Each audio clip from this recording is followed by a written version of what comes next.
میری مرحومہ وائف کو بھی ڈاکٹر بننے کا اچھا میں ان کے بارے میں بات یہ کرنا چاہوں گی نا، کیونکہ بہت سارے لوگوں کو ایز سچ نہیں بھی پتا ہوگا آپ کے فینس کو، آپ نے کبھی اتنا ذکر بھی نہیں کیا اس چیز کا، اور کبھی اس کے بعد مطلب ظاہر ہے آپ کا کام کامیڈی سے ریلیٹڈ تھا تو آپ وہ رخ تو ہم کبھی دیکھتے ہی نہیں نا ایکٹرز کا. بالکل بالکل. میں آپ کی دونوں باتوں کتنے عرصے سے لائک ان کا انتقال کب ہوا، کیسے ہوا؟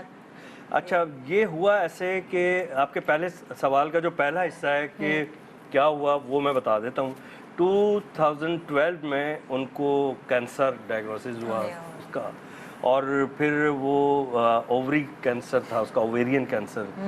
تو وہ ظاہر ہے بہت میرے لیے، میرے بچوں کے لیے بڑا پینفل پیریڈ تھا وہ، اور مجھے بڑا مطلب سمجھ میں نہیں آ رہا تھا کہ میں اس کو کس طرح فیس کروں.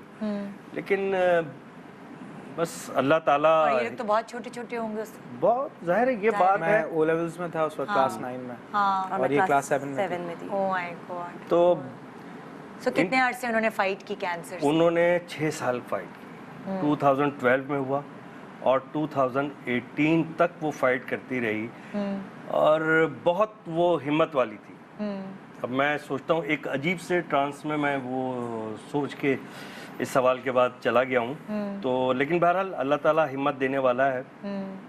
اور ان 6 سالوں میں میں نے سب سے پہلے میں نے کہا کہ میں اگر اپنے آپ کو نہیں سنبھالوں گا تو ان دونوں کو کون سنبھالے گا. اور اس آپ کے سوال کا دوسرا حصہ جو ہے کہ میں نے کبھی ذکر نہیں کیا.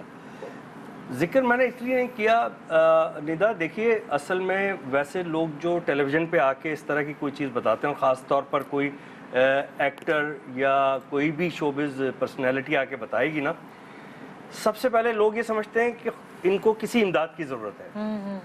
تو اللہ کے فضل و کرم سے اللہ نے بہت کچھ عطا کیا اور ان کے نصیب سے عطا کیا. میرا فرض تھا اور اس کا حق تھا کہ میں جو ہو سکے اس کے لیے کروں. میں نے جو ٹاپ 1 ہاسپٹلز تھے میں نے علاج کروایا، اور میں نے کسی سے ذکر نہیں کیا، بلکہ میرے کئی دوستوں نے مجھ سے کہا کہ تم نے بتایا ہی نہیں. ایون بہروز بھائی، بہروز افزاری صاحب، جب ڈیتھ کا پتہ چلا ان کی کال آئی، انہوں نے کہا تو نے کبھی ذکر نہیں کیا. میں نے کہا اس لیے ذکر نہیں کیا کہ کہیں لوگ یہ نہ سمجھیں کہ امداد کی ضرورت ہے، یا وہ لوگ جو کسی کا نام استعمال کر کے جا کے پیسے لے آتے ہیں. اچھا یہ لوگ تو بہت چھوٹے چھوٹے تھے، تو اس وقت آپ نے کام بھی دیکھا، بچوں کو بھی دیکھا، تو کیسے مینیج کیا یہ سب چیزیں؟ دیکھیں اس میں سب سے پہلی بات، میں ایمانداری کی بالکل بات بتا رہا ہوں، اللہ تعالیٰ اس کی مغفرت کرے میری وائف کی. انہوں نے اس مطلب میرے حوصلے کو برقرار رکھنے میں اس کا بڑا عمل دخل تھا. اس نے کہا جو بھی ہے اللہ کے اختیار میں، اب یہ ہو گیا میں اس کو فیس کروں گی، اور وہ حوصلہ دیتی تھی ہمیں. ول پاور بہت تھی، بہت زیادہ. مطلب آپ لوگوں کی ٹریننگ انہوں نے شروع کر دی تھی ایسے جیسے ہوتا ہے نا انڈیپینڈنٹ بچوں کو بنانا. ہمارے ہاں تو مائیں شادی کے بعد تک بھی سپون فیڈ کری ہوتی ہیں بچوں کو. سو وہ کیا امی نے آپ کی ٹریننگ کہ تم نے سنبھالنا ہے، اب تم لڑکی ہو گھر میں؟ نہیں، امی نے پہلے ہی بتا دیا تھا. شی واز لائک کہ اب تمہیں پتہ ہے کہ بیٹا یہ چیز ڈائگنوز ہو گئی ہے تو یہ چھپانے والی بات تو ہے نہیں. تو obviously she started counseling us.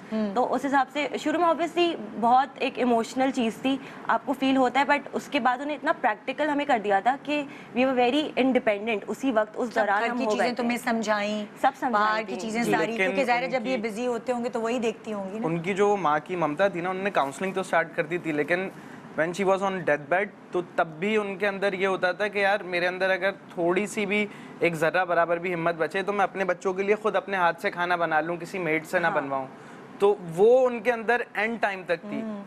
تو وہ چیز بہت تھی. مطلب ان کے ول پاور کا یہ عالم تھا کہ اللہ تعالیٰ سب کو محفوظ رکھے. جو ٹریٹمنٹ ہوتا ہے کیمو تھراپی کا، جس دن ان کو جانا ہوتا تھا تو وہ رات کو کھانا وانا بنا کے رکھ کے جاتی. تو وہ مجھے یہ ٹچی چیزیں جو ہیں بس وہ بہت رلاتی تھی، کیونکہ ان کو پتا تھا ہم سے میڈ ہو یا کوئی بھی اس کے ہاتھ کا کھایا نہیں جاتا. تو کہتی میں اپنے بچوں کے لیے خود بناؤں. تو آپ دونوں نے ابو کو کیسے سنبھالا؟ ابو نے ہمیں سنبھالا. ابو نے تو آپ کو سنبھالا نا، ایک دوسرے کے لیے ہوتے نا، لیکن آپ لوگوں نے ابا کو کیسے سنبھالا؟ بس اچھے بچوں کی طرح ایکٹ کیا اور کبھی تنگ نہیں کیا. ہم لوگوں نے بہت پریکٹیکلی لیا تھا اس چیز کو. مطلب جب آپ ایک چیز کو ایکسیپٹ کر لیتے ہیں نا تو اس سے فائٹ کرنا بہت آسان ہو جاتا ہے. آسان تو نہیں ہوتا لیکن آپ کو ایک حوصلہ ہو جاتے ہیں نا. ہاں، you have that thing in your self. پاپا نے بھی ٹرین جو ہے ہم لوگوں کو اسی طرح کیا تھا. جیسے آئی ریممبر